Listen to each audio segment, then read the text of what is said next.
Ya, kembali di podcast Era Rumpi, tentu bersama saya Arya Stawa dan 3 tamu. Nah, kalian ada 3 tamu yang cantik-cantik jelas ya. Gak mungkin ganteng. Gak mungkin ganteng. Ya, jadi saya mengundang ada Risna. Apa kabar? Baik, Lama sehat. Jadi Risna ini seorang dosen di salah satu universitas perguruan tinggi di Bali. Kemudian ada adik tingkat saya di sini, adik kelas saya, alma mater lah ya. Ada Dipa dan Yani yang saat ini di kelas 12 ya. Kelas 12. Oke, SMA. Yang artinya akan melanjutkan perguruan tinggi. Nah, kenapa saya mengundang teman-teman saya kali ini? Yang pastinya gini sobat. Kalau sobat hari ini juga sama seperti Diva dan juga Yani sedang di tahap kelas 12 atau kelas 3 SMA, artinya sebentar lagi akan lulus. Dan menariknya tahun ini, menarik nggak tuh? Saya nggak tahu menarik apa enggak, karena kelulusan itu sesuatu yang menegangkan, tapi juga yang ditunggu-tunggu, benar nggak? Betul. Iya kan? Benar. Tapi tahun ini tidak ada ujiannya, Iya, nggak ada. jadi ketegangannya berkurang, artinya ujian nasional nggak ada, syarat kelulusannya ditentukan oleh sekolah ya, masing-masing. sekolah masing-masing. Nah, itu keputusannya dari kementerian. Nah, lalu apa rencananya ke depannya? Melanjutkan perguruan tinggi apa enggak? Itu jadi pertanyaannya. Ya, kenapa saya menanyakan kayak gini? Kayaknya pasti lanjut lah, biasanya seperti itu. Yang jadi kenapa muncul pertanyaan ini? Karena kondisinya beda. Sekarang kan kondisinya pandemi.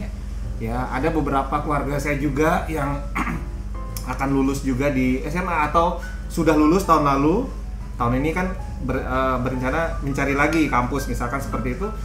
Pandemi ini membuat ada beberapa pertimbangan. Salah satunya adalah apakah saya memilih akan kuliah lagi atau kerja dulu, ya, karena lumayan biayanya, sementara saya nggak menikmati fasilitasnya. Nah, itu jadi pertimbangan. Termasuk juga apakah kuliahnya di daerah tempat asal atau keluar daerah.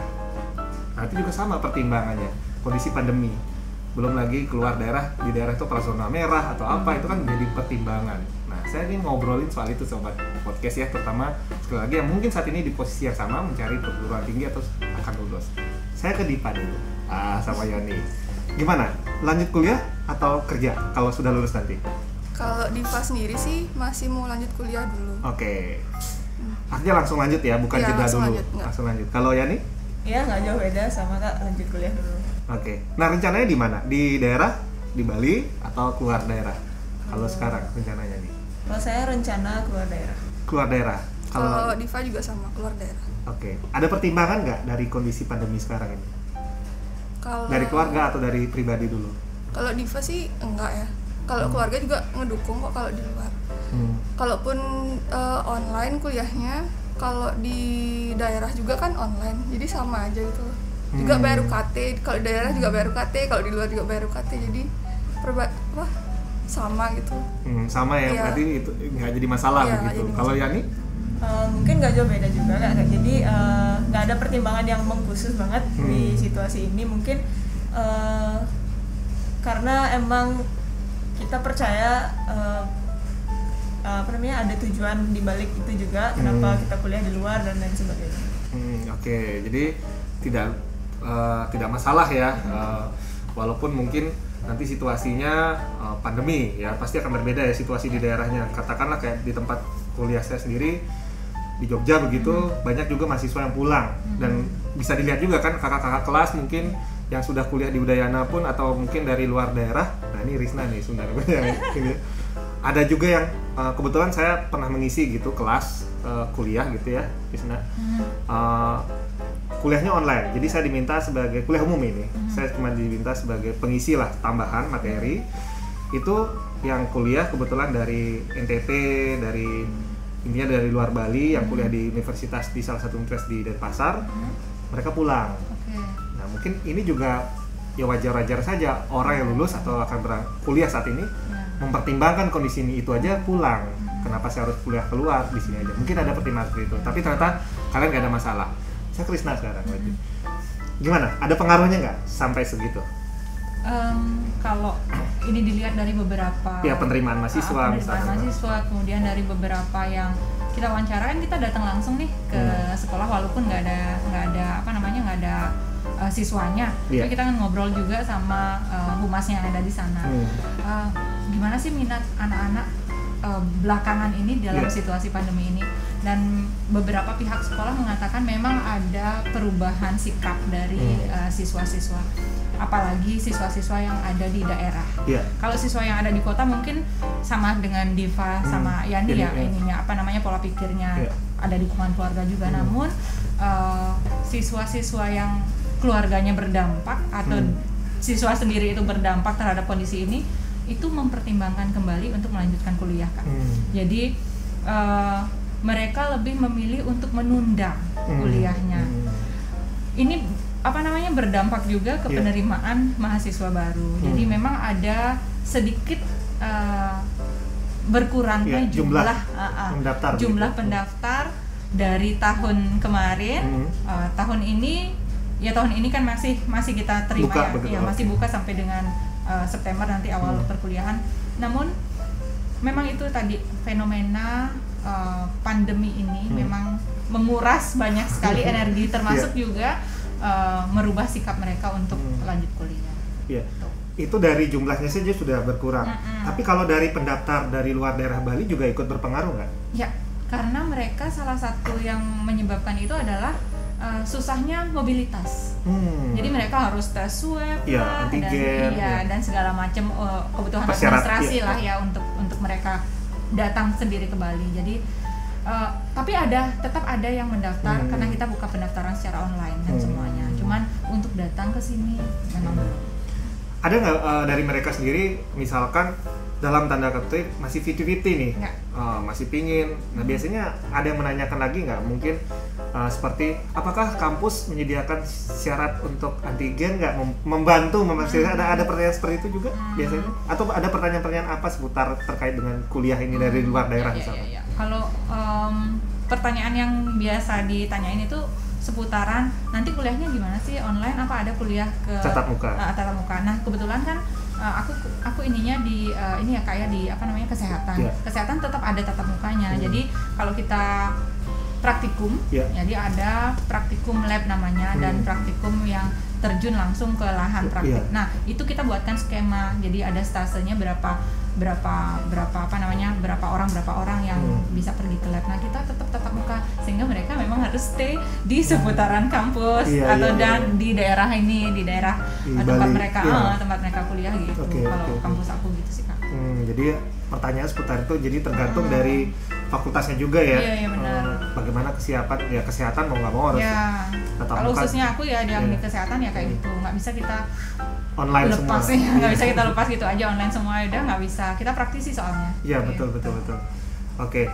Nah kemudian kembali ke Diva Mayani. Nah kalau kuliah keluar sudah cross check, artinya data-data yang dibutuhkan persyaratan dari daerah itu. Misalkan apakah itu zona merah atau mereka juga mempersyaratkan kayak kita ke Bali kan ada antigen seperti itu ya. Sudah sampai ke sana nggak cross checknya, atau hanya sebatas setuju dulu nih sama ortu?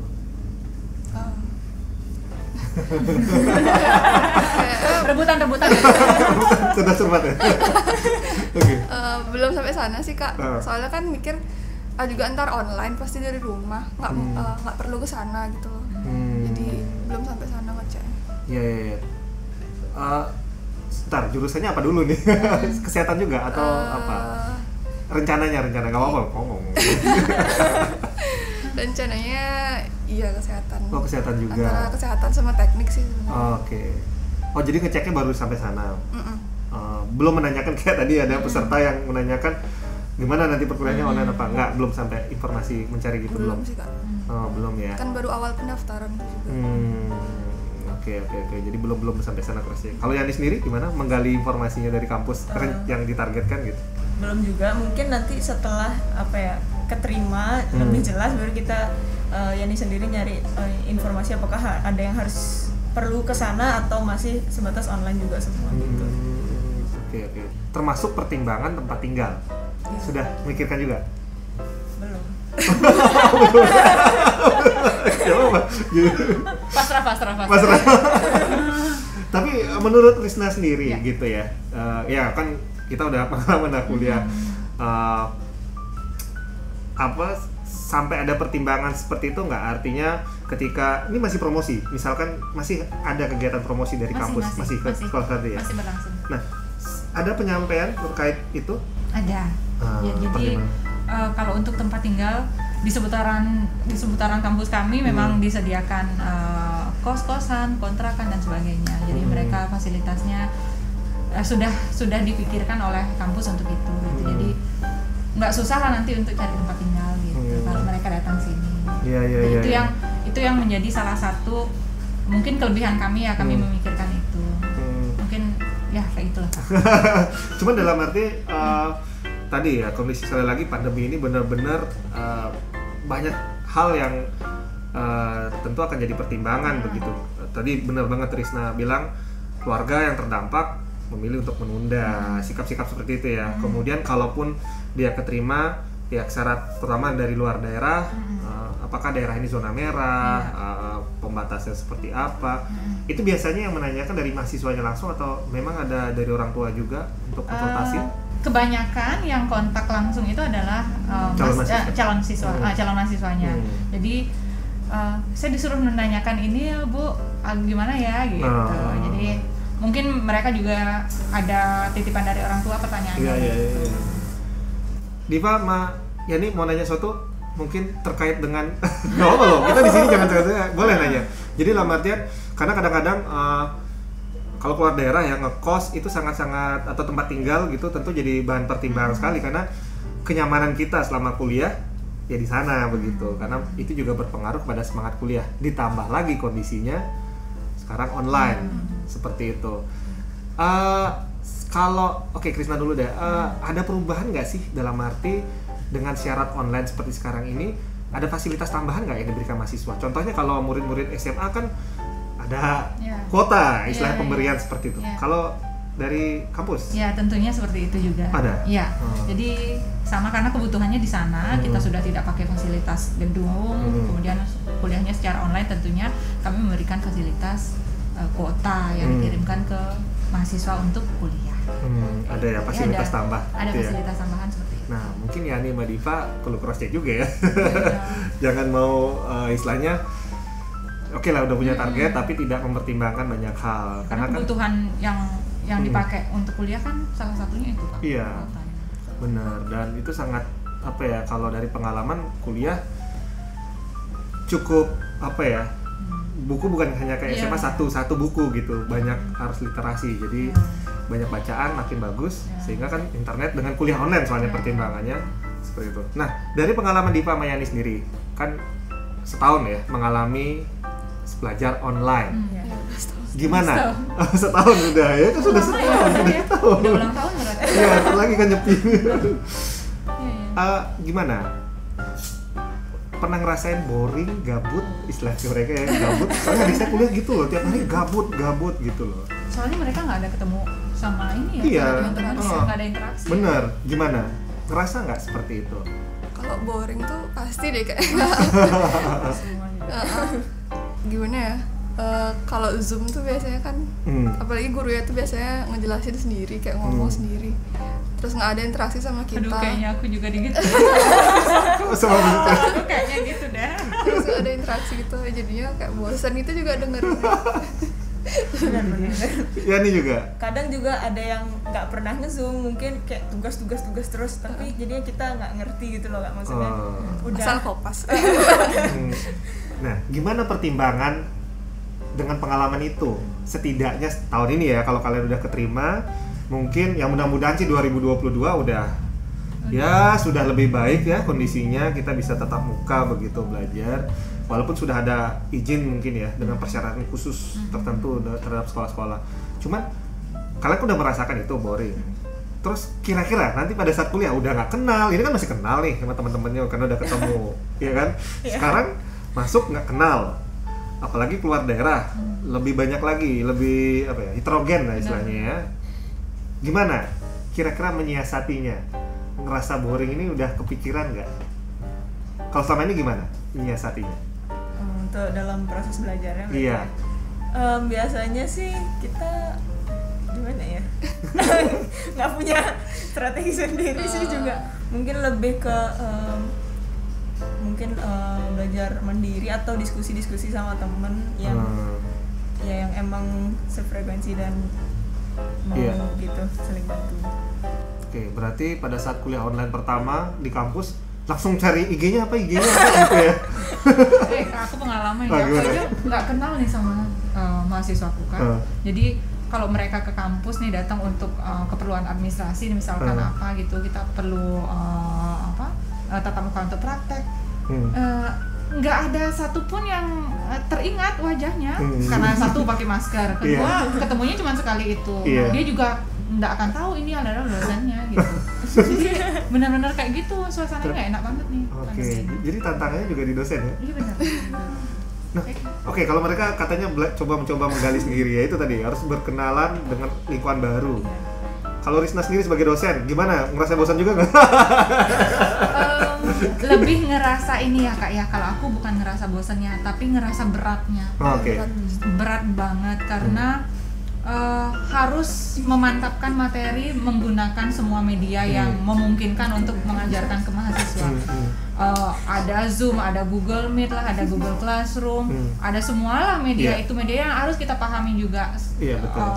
Mereka juga nggak mungkin kita kasih satu media aja karena akan boring juga seperti kata Yani sama Diva tadi, boring. Apalagi cuman ngasih materi tanpa penjelasan, aduh susah banget kalau kayak gitu.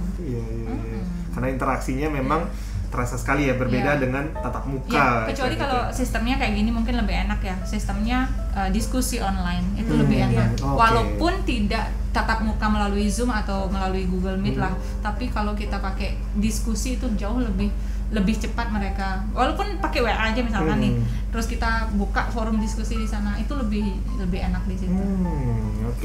Jadi ternyata nggak apa-apa. Jadi diskusi menjadi sarana untuk menghidupkan semangat lah ya, semangat untuk belajar istilahnya mengetahui materi ini.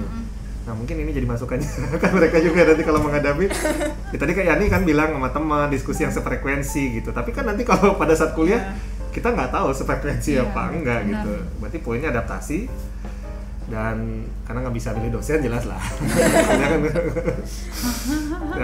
Ya berarti mungkin bagus juga tadi diskusi beberapa siasat ini kan langsung dari dosen.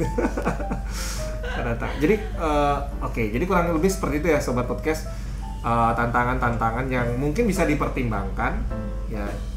Kalau masalah menunda atau enggak itu pilihan kembali ya masing-masing, karena tidak bisa dipaksakan. Memang kalau keluarganya terdampak pandemi dari segi keuangan, kemudian persiapan juga, apalagi keluar daerah yang paling utama lah itu. Betul, keuangan, keluar daerah juga pertimbangan lainnya adalah adaptasi. Apakah Yani sama Diva mau tinggal di situ walaupun online atau tetap di Bali misalkan kalau online? Kayaknya tetap di Bali. Tetap di Bali. Belum kesana berarti. Oke, jadi ada pertimbangan seperti itu juga. Ya itu perlu dipertimbangkan ya, apalagi kalaupun berangkat tentunya kita harus mengutamakan kesehatan dulu, betul nggak Riz? Ya karena jangan sampai udah di daerah itu kita kenapa kan agak repot, jauh dari keluarga soalnya. Oke, mungkin itu aja obrolan kali ini. Saya nggak jadi mudah-mudahan ya, walaupun poin-poinnya sederhana karena Yani dan Diva ternyata sudah, maka saya nggak ada masalah dengan walaupun kuliahnya online, cuman sekali lagi butuh adaptasi, butuh mungkin seperti tadi masukannya adalah bukan sih gayanya kasih masukan, maksudnya harus cepat mungkin kenalan ya. Kan Yani butuh diskusi, Diva juga butuh diskusi, bisa teman-temannya baru butuh situ, apalagi di dua daerah. Ya semoga keterima di universitas yang diharapkan. Dan juga buat sobat podcast yang lainnya, kalau memang masih ada pertanyaan terkait dengan ya sekarang masih menimbang-nimbang apakah saya keluar daerah atau di daerah, silahkan mungkin ditanyakan di kolom komentar. Tapi sebelum terakhir ada satu pertanyaan lagi. Kenapa kalian milih di luar daerah? Apa sih yang tantangan apa yang kalian cari atau apa yang kalian harapin? Kalau Diva tuh pengen di luar daerah karena kan mencari kesehatan. Kalau di luar daerah tuh lebih gimana ya? Kalau kakak kelas itu di luar daerah lebih apa ya? ilmunya gitu lebih. Oh, jangan tersinggung ya. Banyak dapat ini, apa namanya, banyak dapat pengaruh dari kakak kelas. Iya, oke, kakak kelas. Terus Yani sendiri? Mungkin kalau selain dari pengetahuannya juga pengen belajar hidup mandiri dan iya sih jadi situ. Oke, berarti saya banget tuh. Kalau saya itu alasannya utamanya. Sama kita berarti anak rantauan semua nih. Oh iya, ini juga anak Semarang nih. Lulusan Undip nih, gue sebutin aja deh. Bukan, salah. Mana ya? Aduh, nggak boleh. Oh, boleh.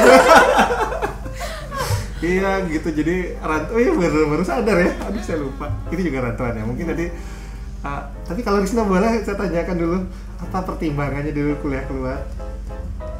Aduh, aku inilah kayak agak ini nih, agak bilang pacarnya di situ. Agak drama nih alasannya. Enggak gini. Jadi supaya lebih dewasa aja. Enggak apa-apa. Lebih dewasa untuk untuk menyikapi usia yang semakin dewasa kan, jadinya dikeluarkanlah dari daerah sama orang tua. Oke. Mandiri berarti juga. Hiduplah sendiri di situ. Nah, kebetulan aku asrama kan. Jadi aku hidup asrama 3 tahun. Ya, setelah itu bebas tahunnya. Setahunnya kontrak. Oke. Setahunnya kontrak sama teman-teman. Nah, karena saya nggak pernah asrama, saya kan kontrak terus nih. Jadi saya nggak usah cerita lah ya. Apa bedanya yang Risna rasain? Minimal biar Diva Mayani ini ada gambaran kan, kalau udah selesai pandemi mau nggak mau harus kesana kan? Pastinya beda ya kayak kalau asrama sama tinggal sendiri ya. Jadi kalau asrama kita banyak aturan. Jadi kita harus adaptasi dengan aturan yang ada di sana dan mengikuti serta mematuhi. Jadi apapun aturannya kan, aku kebetulan sekolahnya Muslim ya di sana. Jadi nggak ada libur untuk hari raya Hindu gitu. Jadi hari raya Lebaran baru kita libur, baru pulang setahun sekali lah kita baru pulang. Jadi harus tetap ikutin aturan yang ada di sana gitu. Sejauh ini sekarang sih ya ngerasa enak aja. Kita bisa cerita cerita sama Diva sama Yani, tapi awal-awal memang rasanya sulit. Sulit tinggal di asrama, jauh dari orang tua, nggak bawa gadget kan dulu nggak bawa gadget ya, nggak ada gadget, nggak ada ya, semuanya fasilitas disediakan di situ. Makan kita jam 6 sudah makan pagi, jam 12 sudah makan siang, ya seperti itulah. Ada jam tamu juga ya, jam malam dibatasi istilah gitu. Jam keluar itu cuma hari Sabtu Minggu. Kemudian, kalau misalkan bertamu, misalkan teman dari kampus lain, nggak boleh. Nggak boleh. Nggak ada yang boleh masuk asrama. Oke. Terus ada apel. Jadi apel pagi, apel sore, aku apel terus. Jadi nggak bisa kabur. Niatnya kabur ya. Ya kayak gitulah. Ya kalau shopping karena dikasih keluar hari Minggu ya kan, jadi kalau Sabtu tuh boleh orang berkunjung, Sabtu boleh keluarnya kan. Kalau kita di rantauan kan ke pura kita kan. Iya betul. Kita ke KMHD yang ada di situ lah kan, itu biasanya kayak gitu. Di situ sempat untuk ini lepas interaksi kangen lah. sama warga Bali lah. Iya, oke. Nah, kalau setelah setahun lepas dari asrama, lebih bebas gitu ya kerasa, atau gimana? Masih kebiasaan 3 tahun itu kebawa juga? Kebiasaan nyuci, kebiasaan ini apa namanya? Apel. Enggak masak sendiri itu masih kebawa jadinya Kak. Jadi lebih mandiri makannya, nyucinya lebih kayak gitu. Kalau teman-teman yang lain kan mungkin dia ngelondre atau makan di luar, tapi kalau aku lebih ke masak. Oke, siap. Itu juga siasat sih, masak itu buat ngirit. Nggak harus di asrama juga gitu. Nah, itu gambarannya ya kurang lebihnya. Karena setiap kampus di luar biasanya ada asramanya juga. Mungkin aturannya macam-macam ya, ada yang mungkin ketat seperti ini, ada juga, tapi biasanya jam malam atau jam tamu tuh ada pembatasan seperti itu. Itu pengalaman dari, itu kan dulu ya Kak ya? Dulu, mungkin kalau sekarang beberapa belas tahun yang lalu. Oke, itu dia sedikit aja masalah rantau. Yang jelas mudah-mudahan obrolan kali ini bisa memberikan gambaran dan semangat nih buat sobat podcast yang sekali lagi yang saat ini sedang menuju ke perguruan tinggi untuk menentukan tujuan hidupnya, atau mungkin ada rencana lain ditunda dulu, seperti apa penundaannya, tentunya tetap harus punya plan setelah itu mau kemana. Demikian, sampai jumpa di episode selanjutnya. Bye-bye.